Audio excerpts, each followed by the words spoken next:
So much of what the governor talked about, you'll see in my presentation today. It's one of being vigilant every single day. These are my top 10 cyber threats.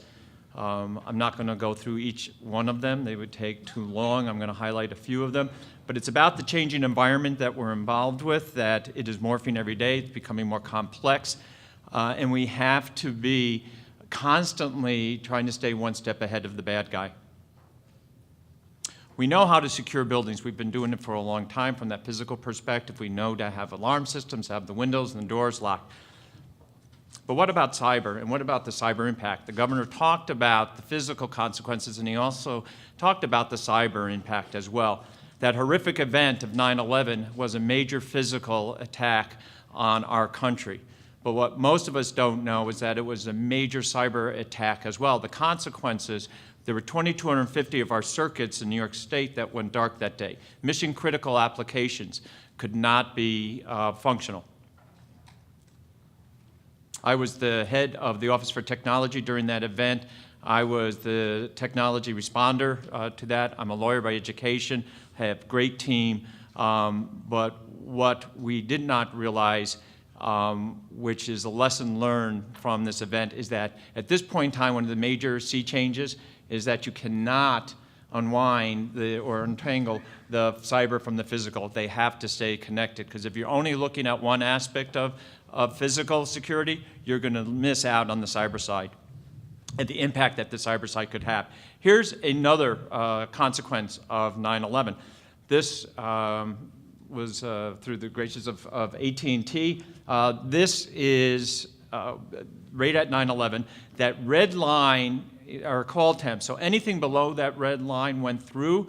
Anything above that red line did not go through. So what happens during a crisis? We want to reach out. We want to communicate. We want to find out that our loved ones are okay. We want to share information. Anything above that line at that point in time did not occur. Those arrows points to when the planes were hitting the towers. They went back to normal call temps right there. That's when the president addressed the nation for the very first time. Another consequence. March 18, 2003. This spike was very short-lived. Anything below the blue line went through. Anything above the blue line did not go through. Does anybody know what happened on March 18, 2003? I usually get the electrical outage, the utility outage in the Northeast. How many of you have kids at home? This was when American Idol was voting for the very first time. So what it says to me, and the governor actually mentioned, it doesn't care if it's a kid who is playing around or a terrorist that's trying to do us harm, the consequence could be the same. So AT&T actually factored in after American Idol's first run capacity to handle all the voting. So I used to ask the question, is the problem big? I don't ask the question anymore. The problem is big. It's really big. You hear people like James Clapper, DNI, the Director of National Intelligence, and then before they left office, the former FBI Director, the National Security Advisor, however, still there, and General Keith Alexander, former Cyber Command, all talking about cyber threat and that it's a top priority. What's interesting to me about this is not what they said, but the fact that they said anything. These are the type of people that generally aren't out there in the public making comments like this. So you have to take note. This is what our world looks like. These are actual attacks. The Multi-State ISAC has a 7x24 operational center, which I'll show you. We map that to the Earth. This looks bad in itself. All the different lines shows different types of attacks. However, these are just geographical points on the Earth. When you click on any one of them, they'll exponentially grow to show you the magnitude of what we're facing on a day-to-day basis. This is our operational center. Again, 7x24, 365. I'm pleased to say that we work very closely with Wisconsin. We do a number of activities, and we work very closely with the law enforcement community. In fact, with the FBI, I'm so glad FBI is here. We have an amazing relationship with the FBI, and we're working close to having full presence with the FBI on our floor, and we're working to have one of our staff on your floor as well, so thank you. We monitor right now over half the country. The federal government has announced a program for us to do all 50, what they call 56 states, the 50 states and 6 territories. So right now, we probably have the best situational awareness of state, local, territorial, and tribal governments than anybody else other than the major ISP providers. We're seeing about 1.5 trillion event logs a year. Once we have all the devices deployed, that will exponentially grow. What does that mean? It means that we have an ability to share information at an actionable level. And some people think information is power. I think sharing actionable information is power. I want to make sure everybody who has a need to know can look at that information from their different optics, because I'm only going to see it from my optics. And if I don't have the FBI looking at it, or Secret Service, or other states and local governments looking at it, we're going to lose. I'm pleased to say we're also on the National Cybersecurity Integration Center. They're joint operational for it. We have staff full-time there. That has been a tremendous improvement in our intelligence gathering. It is instantaneous. I don't believe people don't share information because they don't want to. I think there may be some out there that do that. But mostly it's because you have to think about sharing in the times of crisis. But what you need to be doing during a time of crisis is handling the crisis. So by being integrated on the FBI floor, on them on being on our floor, us being on the federal joint floor, that takes that dynamic away, because you're right there. You're seeing it, you're hearing it right at the same time, and you can help react and move forward in a very coordinated way. So the ones that I'm going to talk about today are advanced persistent threat, unknown assets, mobile devices, human factor, and phishing. And it's all going to culminate in cyber hygiene. Because if we do the 5 things that we started off by talking about, the control, account control, configure, patch, and repeat, we will have addressed a significant portion of the known attacks that we face today. It's not a silver bullet. There's no silver bullet. It's an ongoing process. But we can improve our behavior in a way that we have not done yet to date. So, protecting data. When I first started in this, we knew where our assets were. We could count them. They were all behind a firewall. They were mainframes. They were very large. So all our data was located in one location. But what happened over time is that data moved. And with that data moving, we lost the ability to really have concrete knowledge of what we own. And I don't know how you protect what you don't know you have. Mobile devices. We all have them. I have 2 of them on me today alone, including my thumb drives. But it comes at a price. I can't tell you how many people today don't have encryption of their sensitive data. They don't have passwords, and they don't have timeouts on their machines. Now, I tell you, if you have a password but you don't have a timeout, take your password off, because it's not doing any good. Because you're going to lose that device after you've logged on in the morning, and everybody will have access to the information on it. And you cannot say that any of these devices at this point in time will not contain sensitive information. I can guarantee that it will. We lose those devices at an alarming rate, and then we just throw them away when they're broken. I actually had somebody deliver me one, said, my iPad's not working, can you take a look at it? So I got it, and it was cracked just like this. And I said, not working, what happened? Got out of a taxi, it fell, taxi ran over it. They sent it to me, and luckily I'm a good guy, right? I turned it on, full access to everything on this computer. Thumb drives are the bane of our existence. They're a necessary evil. When thumb drives, we have to think about what they can contain, and you think of it visually, I think it really helps. But what it also can contain is malicious code, and that malicious code can infect your systems very quickly. So when thumb drives looks like this, you can look for them. When they look like this, they're a little bit more difficult. The pen variety, the credit card variety. This is one of my favorite, the sushi variety. I actually saw them in a store in London. The store was closed. I say this is a clue. This guy is dangerous.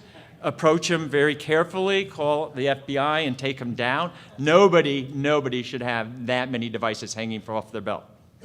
When hard drives looked like this, you knew when somebody was stealing your data. The wheels squeaked as they rolled it out of the office. However, when they look like this, you don't think about it. I talked to a lot of companies as well as governments, and I remember talking to this one CEO of a big company, and I said, do you allow thumb drives? No, we don't allow thumb drives. They could steal our data. We don't allow them in our office. I said, oh. So we talked for a while, and I said, oh, do you allow shuffles and iPhones and iPods and stuff like that so people can play music? Absolutely. It's a great staff morale. We allow them to connect it right to the network. They can play it into their speakers, not realizing these are some of the biggest storage devices that we have. Talk about lost devices. 637,000 laptops are reported lost every year at 106 of the largest airports. And sadly, 65% of those laptops are not reclaimed. In the winter, upstate New York, like upstate here, I was in the airport, and you hear every once in a while somebody left an iPhone, somebody left a laptop, somebody left something. This one time, it was the middle of winter, somebody left their shoes at security. I'm sorry, isn't that cause for a strip search at that point in time? If you're walking around the airport without shoes on and you don't remember that you left them there at the security? So, sadly, with what's going on over here, but this is a past survey. How many people use Wi-Fi? I'm not sure if anybody's going to raise their hand on this, but how many people use free Wi-Fi at the airports? So, in this case, what percentage of the Wi-Fi access points at the time this survey was done was called free airport Wi-Fi or Chicago O'Hare Wi-Fi were actually rogue devices, meaning that a hacker had put in a stronger signal, so when you connected to those free Wi-Fi, you were going to a malicious hacker that intercepted it, man in the middle, and then passed you on. What percentage?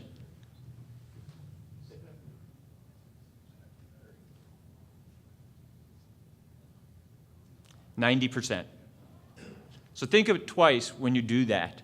I can tell you my laptop, when this gets back, even though I'm not connected, it gets wiped every single time when I get back when it's out of the office. Data loss, it's become an epidemic. So data breaches, and the governor talked about Target, 40 million, Neiman Marcus, 1.1 million, Michael's, 3 million, yes, sad face. Home Depot, 56 million. JP Morgan Chase, now more than 83 million customers. The New York Times reporting that it's not the only financial institution that was targeted by this malicious hackers group. I say it's front page news. It is when it's at the 80 million level, but it's happening every single day. There's over 600 million plus records that have been accessed since the breach notification laws. These are the ones that are reported. Just think about the ones that are not reported. That's more than twice the size of the population. I'm visually oriented, as you can tell, so I wanted to sort of graphically show that. And the numbers keep growing. How many people have had their data compromised at some point? So I file my taxes. I do it through my accountant. Really very careful to make sure it's done on time. He told me I owed $216. So right away I wrote the check. He's going to file it electronically. So I send my check off. He calls me the next day and says, your taxes was returned. It was rejected. I said, why? He said, somebody already filed using your Social Security number. My first question was, did he pay my taxes? If he did, I'm okay. If he didn't, then I'm upset. And of course, he didn't. He got a refund where I did not get a refund.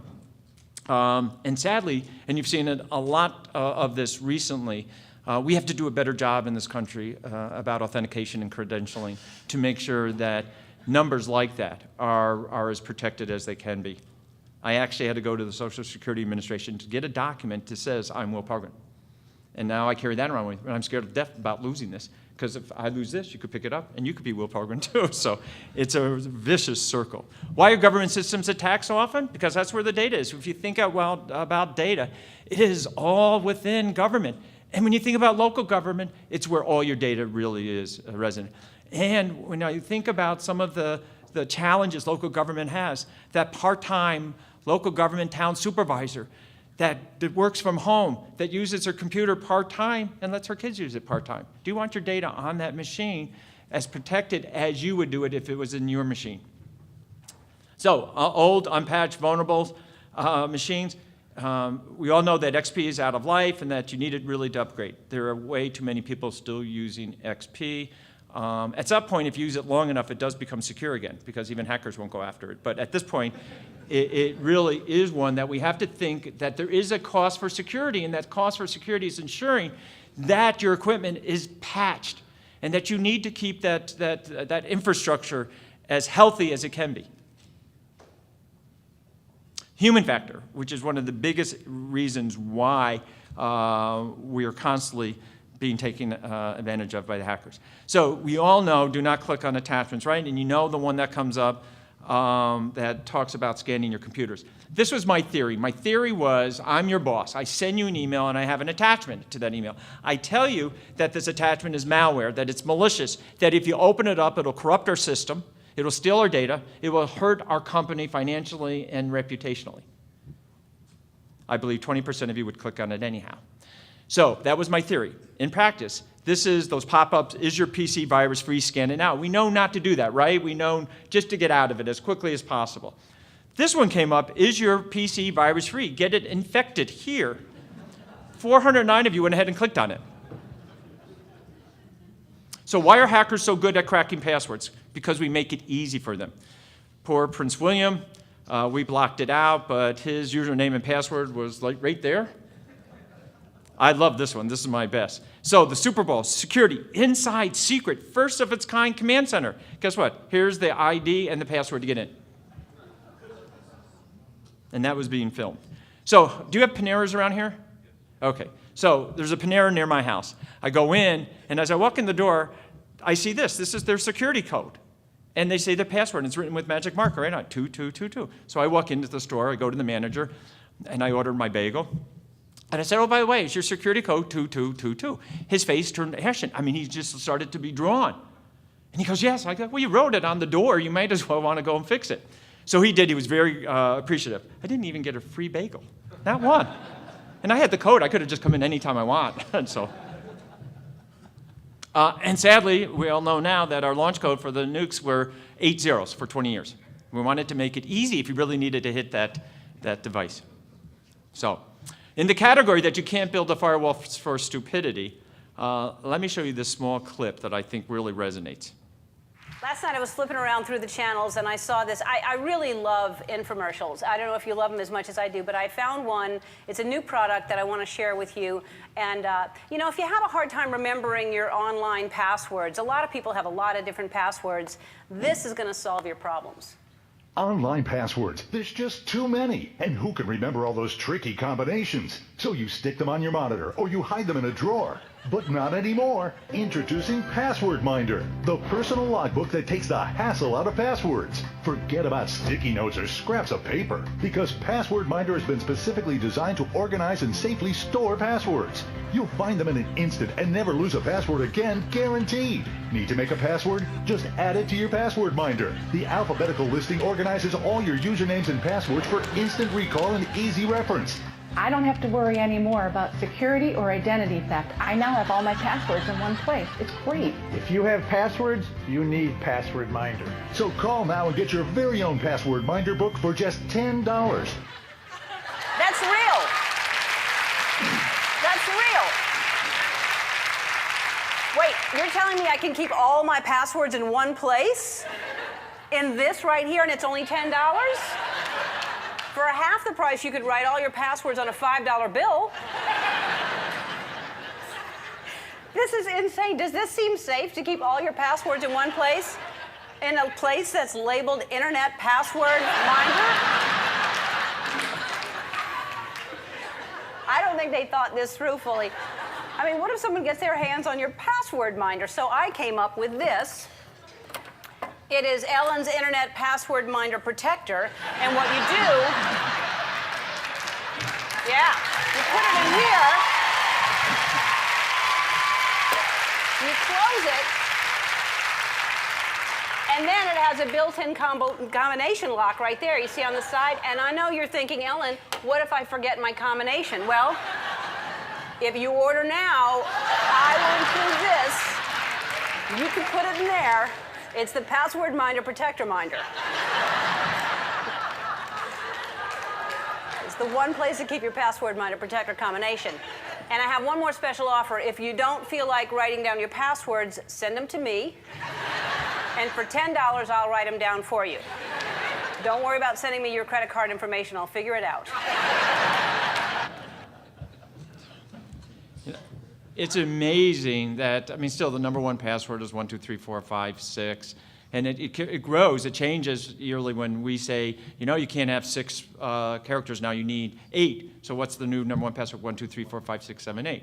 So we need to do a better job, and passwords is not the answer. We need to do a way that allows for credentialing and authentication that doesn't have so many complex passwords that you need something like the password reminder out there. The next buzzword was smart. Smart's become the buzzword of the 21st century. Smart everything, smart cards, smart refrigerators, smart houses. And you know, when my parents came home from work, their big job was to stop my brother and I from fighting. When I come home from work, I have to stop my refrigerator and my toaster from fighting. I mean, that's how bad it's gotten. Why is my refrigerator talking to my toaster? I actually have a scale at home, which is a sad comment, that is wireless and actually reports my weight every time I step on it to my computer and into my iPhone. I'm waiting for the day when it just starts hackling me, like if I'm on a trip and I start putting on weight. You put on weight, you pig, you know, and then you want to say, okay. So, the Internet of Things. How do you know when your cat is fully charged? So the eyes go, and that's fully charged. And I use these because there's not much to say about it. We've got all our devices being connected at a rate that's, you know, staggering. And I think we need to start looking as the social impact of all of that and making decisions as to whether or not that is really necessary. It's great from a technology perspective, but let's make sure that there's a program that's driving it. Phishing. Phishing used to be easy to detect. There was misspellings. It was not well written, but now they're very well written. They appear credible. They come from apparent trusted sources.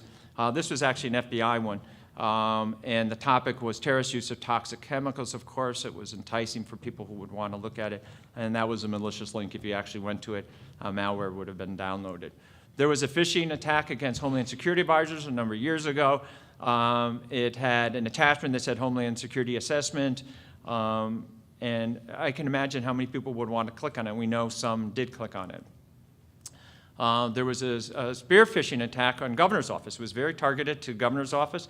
It was just before the president's 2013 State of the Union, in which it said you can read more what to expect from that State of the Union. We got a heads up on this, and we were able to put out a notice to every governor's office in the union, and none that we know of got compromised by this. So advanced persistent threat, I want to first state that it's not advanced, meaning it's not necessarily technologically complex. The advanced persistent actors will do whatever they can to get in, and they'll go to the lowest common denominator, the easiest route to get in. And right now what we're seeing is the easiest route is through phishing. Social engineering is still the number one.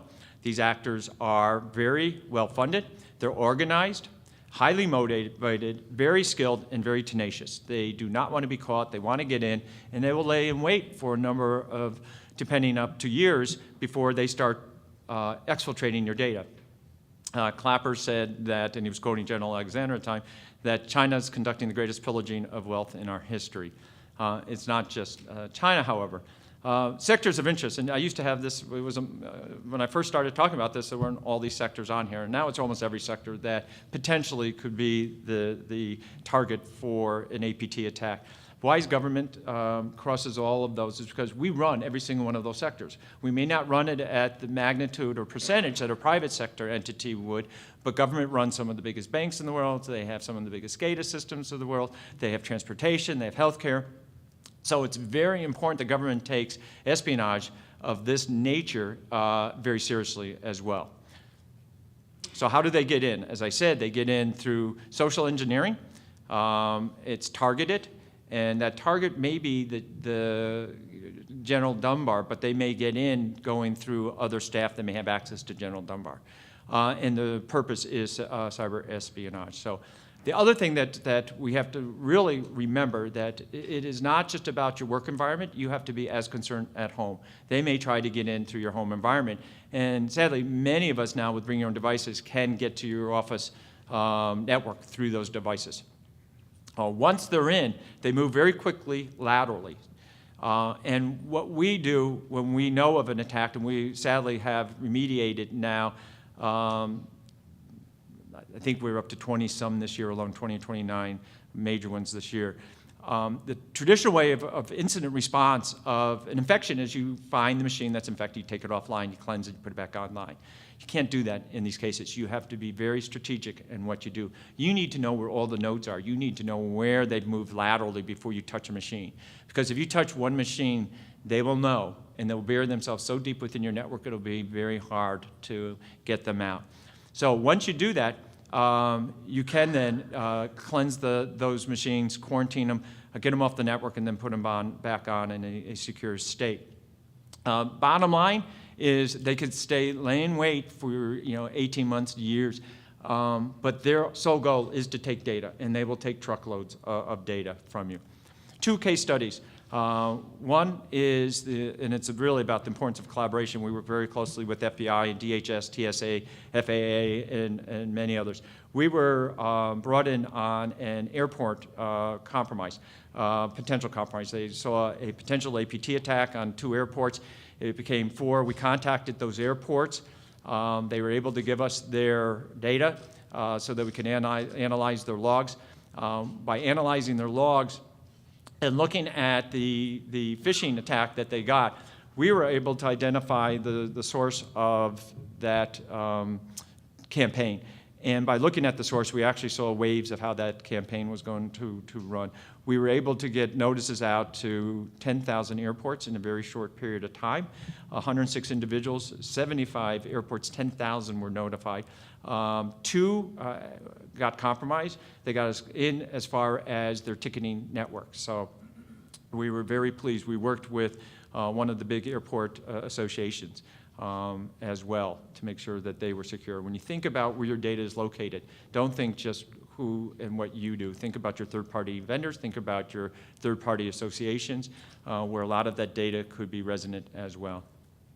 Here's another one which is interesting. It was worked again with the FBI. 30,000 local, it was a local college case. It was not going to be big enough for an investigation. They turned it over to us. We did the forensics and then worked very closely with them when we found out that there were 3 FTP servers in the United States, 1 in Bulgaria, exfiltration of credentials that at a rate that the hackers had to empty the servers every day to take it. 19 states were involved. We worked with all of them to remediate it. All of this was going to Russia. That was the last hop. We would not know where the actual last hop is. In preparing for this, I went back a number of years to look at my speeches. And I saddened to say that the same message I was giving you today was the one I was giving back in 2001. So in my closing, I want to really talk about getting down to basics. And it's about speaking English. We cannot talk techie speak because the people that you need to convince to be a part of this are people who will not understand it. Their eyes will glaze over, similar to this.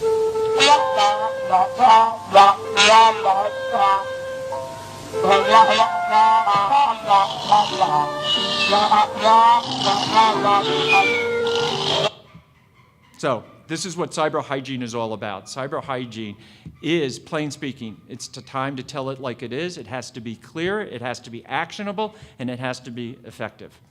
It has an opportunity for us to bring a level of cybersecurity improvement in our collective posture incrementally.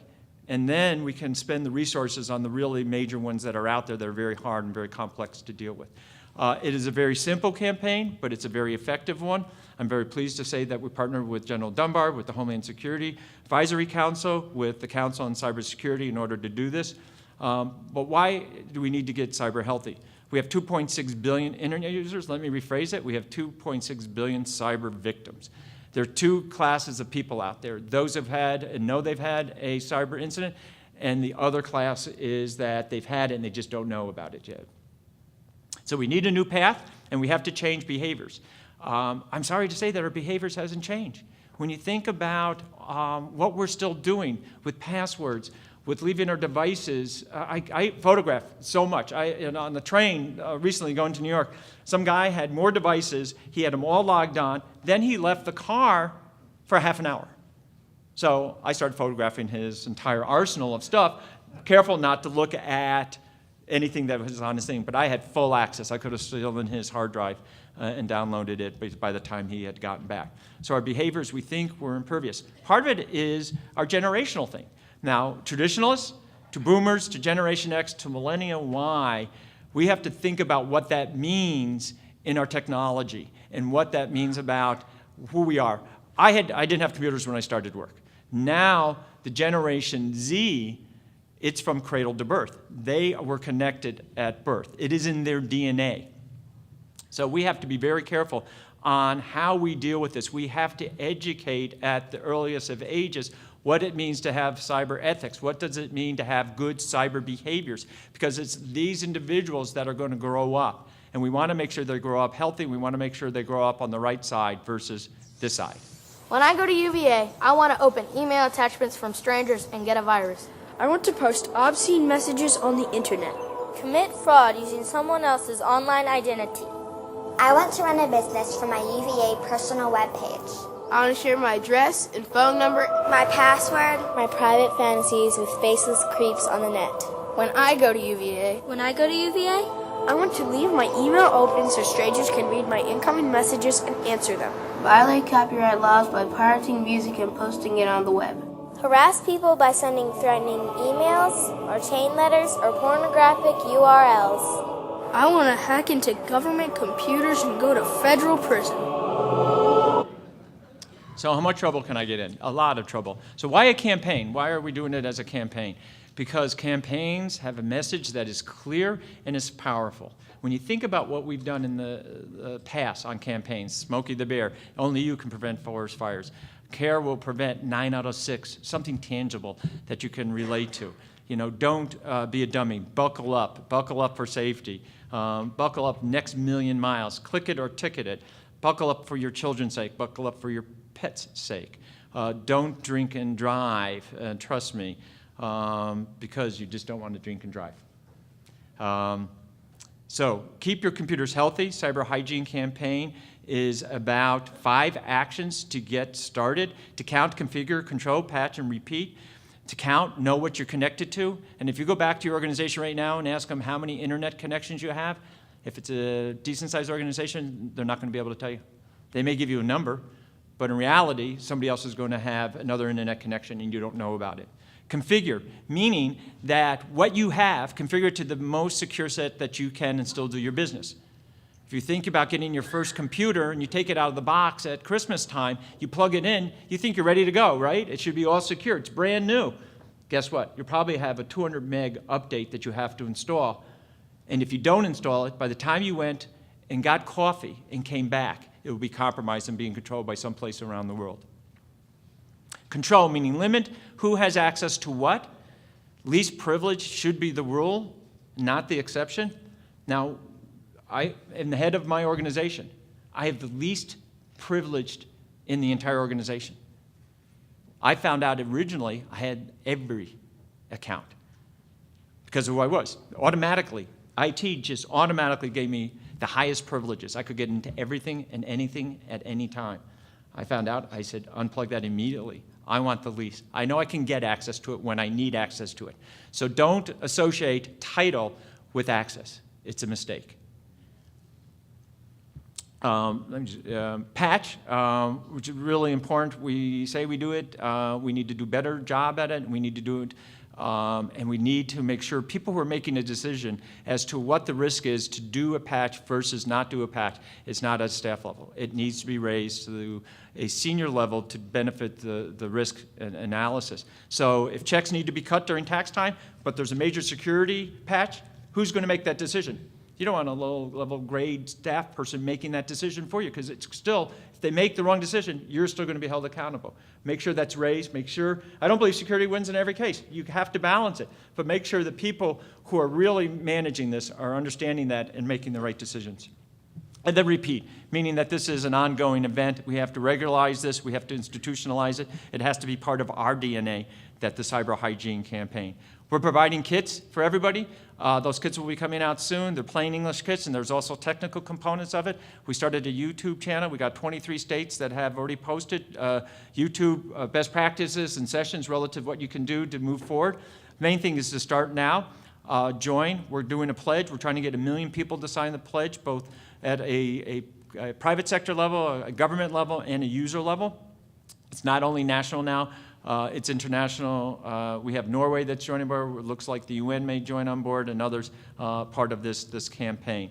So in closing, again, count what you have, configure what you have, control what you have, patch what you have, and repeat, repeat, and repeat. And you'll be in a much better state of cyber health. With that, I end. Thank you.